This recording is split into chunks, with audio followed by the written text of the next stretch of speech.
আমার মাঝে মধ্যে চিন্তা হয় আমি অনেক পাপ করে ফেলেছি, তারপর আমি পুরো আগ্রহ নিয়ে 5 ওয়াক্ত নামাজ আদায় করি। এরকম 2-3 দিন পড়ার পর মনে হয় আল্লাহ আমার গুনাহ মাফ করে দিয়েছেন। তারপর আমি নামাজ পড়া বাদ দিয়ে পাপাচার লিপ্ত হয়ে যাই। আমি চাই আল্লাহর দ্বীনের উপর চলতে, আল্লাহর ইবাদত সবসময় করতে। আমার কিছু উপদেশ দিন হুজুর। দেখুন, এটা মানুষের প্রকৃতি। আমরা কেউ রাতারাতি বা মুহূর্তে ফেরেশতা হয়ে যেতে পারবো না, এটা সম্ভব না। আল্লাহ এভাবে মানুষের সৃষ্টি করেন নাই। আমাদের প্রকৃতিটাই এরকম যে আমরা ভালো কাজ করব, হঠাৎ করে শয়তান আবার খারাপ দিক নিবে, আবার আমি লড়াই করে চলে আসব। উর্দুতে, হিন্দিতে একটা কবিতা আছে, ভারতের একজন কবি লিখেছেন, আরে ইয়ে কুস্তি তো হ্যায় আমার ভর কি, কবি ও দাবালে কবি তু দাবালে। শয়তানের সাথে লড়াই তো সারা জীবনের, কখনো সে তোমাকে উপকার করবে আর কখনো তুমি তাকে উপকার করবে। সম্ভবত কবি জিগর মুরাদাবাদী, ওনার এই কবিতা খুব দারুণ একটা কবিতা, যে শয়তানের সাথে লড়াই তো আজীবনের। আপনি সবসময় ভালো থেকেই আপনার মৃত্যু হয়ে যাবে, কোনো খারাপ কাজ আপনার দ্বারা হবে না, এটা সম্ভব না। কিন্তু আপনার চেষ্টা থাকবে ভালো থাকার জন্য। আপনি ভালো থাকতে থাকতে হঠাৎ করে খারাপ দিকে চলে গেছেন, আবার আপনি ভালো আসার সংগ্রাম করবেন। হ্যাঁ, এখন কথা হলো যে আমার খারাপ কাজের রেশিওটা কমানোর উপায়টা কি? উপায় হলো, 1 নম্বর উপায় হলো সোহবত, সান্নিধ্য, সাহচর্য, পরিবেশ।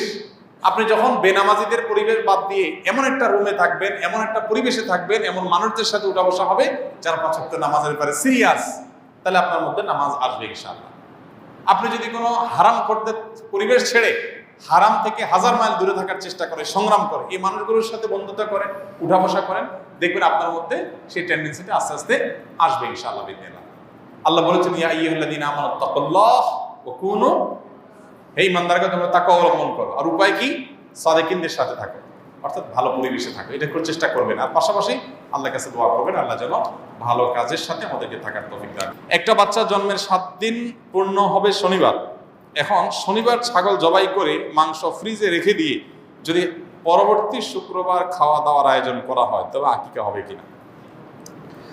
ভাই, আকিকা তো খাওয়ান দাওয়ানের নাম না, আকিকা হলো পশু জবের নাম। অতএব জন্মের 7ম দিনে এসে পশু জবে হয়ে গেলে আকিকা হয়ে যাবে। খাওয়ান দাওয়ান আপনি এবার 1 দিন পরে করবেন না 7 দিন পরে করবেন, সেটা আপনার ব্যাপার। কিন্তু পশু জবেরটা টাইম মতো হয়ে গেলেই হয়ে যাবে। সন্তানের আকিকা হিসাবে বিসমিল্লাহ আল্লাহু আকবার, আল্লাহ এটা অমুক সন্তানের আকিকা হিসাবে জবাই করে দিলেন, বাস আকিকা আদায় হয়ে গেল। এবার গোশত আপনি রাইখা আস্তে ধীরে খান, কোনো অসুবিধা নেই। এটাতে আকিকার কোনো অসুবিধা হবে না। আকিকা হয় সন্তানের 7ম দিনে, এটা হলো সুন্নাহ। 7ম দিনে, 7 দিন পরে না কিন্তু। জন্মের 7 দিন পরে এক জিনিস, আর 7ম দিন আরেক জিনিস। মনে করেন বাচ্চার জন্ম হয়েছে শুক্রবার, তাহলে 7ম দিন হবে কি বার? বৃহস্পতিবার।